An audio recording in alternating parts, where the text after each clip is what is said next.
My name is Jan S. I'm a psychologist and psychotherapist. I specialize in working with gender, sexual, and relationship diverse populations in a private practice in Warsaw, Poland. In this lecture, I will briefly introduce you to the way in which the concept of neurodiversity can influence clinical practice with gender diverse clients and those with diverse sexual identities. Neurodiversity is a term that was originally coined by Australian sociologist and an autistic person Judy Singer in the late 1990s. It is commonly used as a non-medical umbrella term including autism spectrum, ADHD,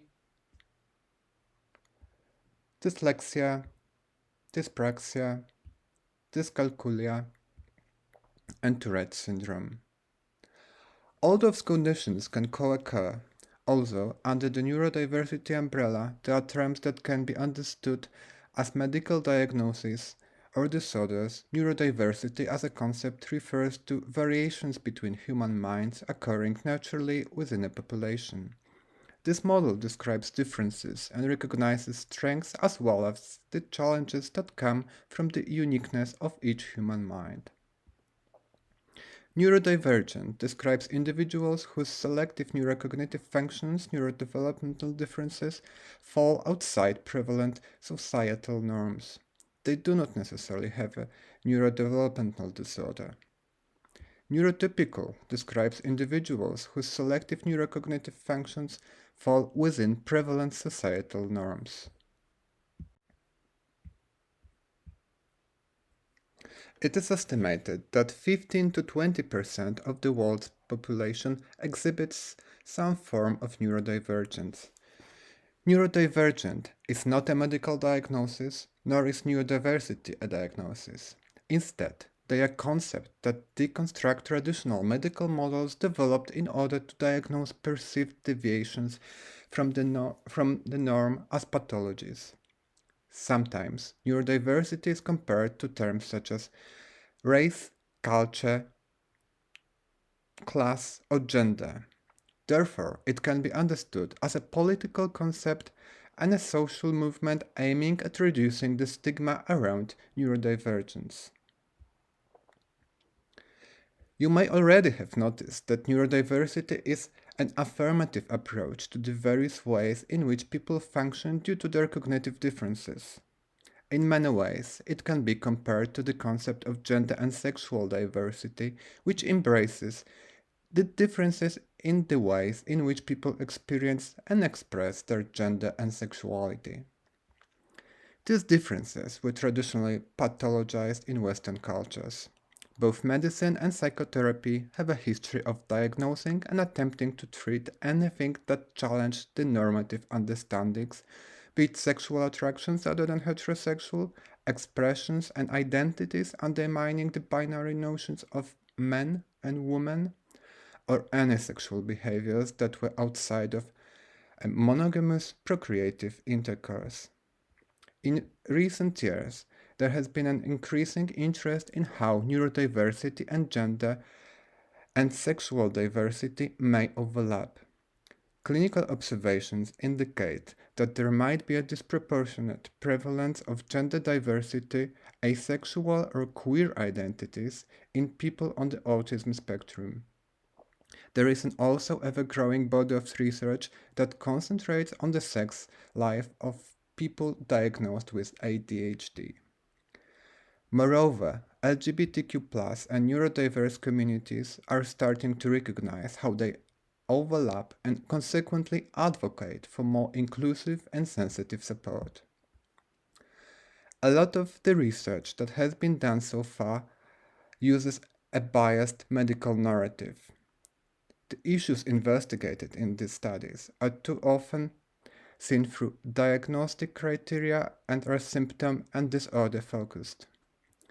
This perspective can be strikingly different from affirmative activist identity-centered language. Nonetheless, some statistical tendencies have been observed as part of large-scale research projects. A cross-sectional analysis of the existing data shows that transgender and gender-diverse individuals may be 3 to 6 times more likely to be autistic than cisgender individuals. May be more likely to report that they suspect they have undiagnosed autism. May have elevated rates of ADHD.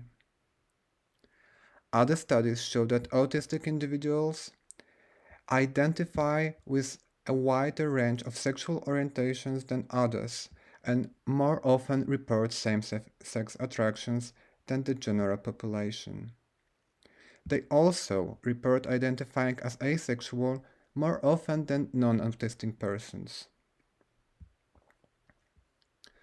Autistic men are uniquely more likely to identify as bisexual than non-autistic men. Autistic women are uniquely more likely to identify as homosexual than non-autistic women. One study has shown no difference in self-reported sexual orientation between individuals with and without ADHD, but significantly more ADHD participants reported having previously had same-sex sexual experiences. It is suggested that there might be a correlation between ADHD and sexual orientation fluidity. It is explained with boredom and a stronger need for self-stimulation, curiosity in general, impulsivity, and increased sex drive, or due to fewer constraints by social norms as experienced by people with ADHD.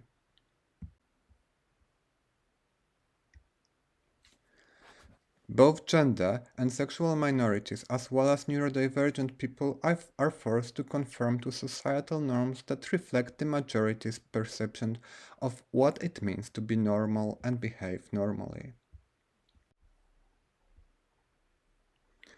The predominant medical model of autism has created stories in which autistic people are inherently inferior to non-autistic people, lack something fundamental to being human, and that autism is something to be fixed, cured, controlled, or avoided.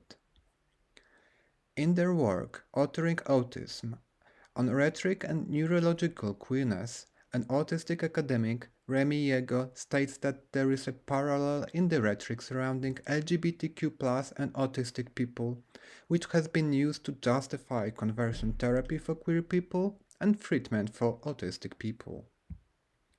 Therefore, both groups are likely to experience minority stress and the unique consequences it has for the mental health of individuals who have multiple minority status. How to include a neurodiversity approach as a mental health practitioner working with GSRD populations? Firstly, learn about the core competencies in GSRD therapy and the neurodiversity paradigm. We should become aware of the power that we as therapists have. Queer psychotherapist and scholar Nick Walker refers to power as the ability not to have to learn. This power can manifest in a privileged expert position in the therapy room.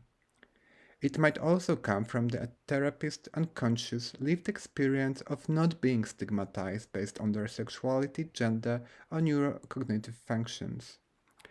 Nick Walker advises neurotypical therapists to check their privilege, which she understands as a humble and self-aware learning process.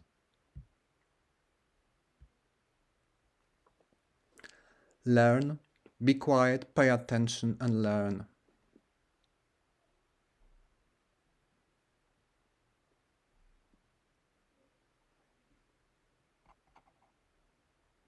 Learn even though you don't have to. To do that, seek out autistic teachers, supervisors, and consultants who are well versed in the neurodiversity paradigm and pay them for their work. Listen to neurodivergent and queer people and read what they write. You might also need to learn what neurotypical privilege, neuroqueer, neurogender mean. Feel free to explore the resources and links which I provide on the last slide. Thank you for listening, and remember to check your privilege, however uncomfortable this might be.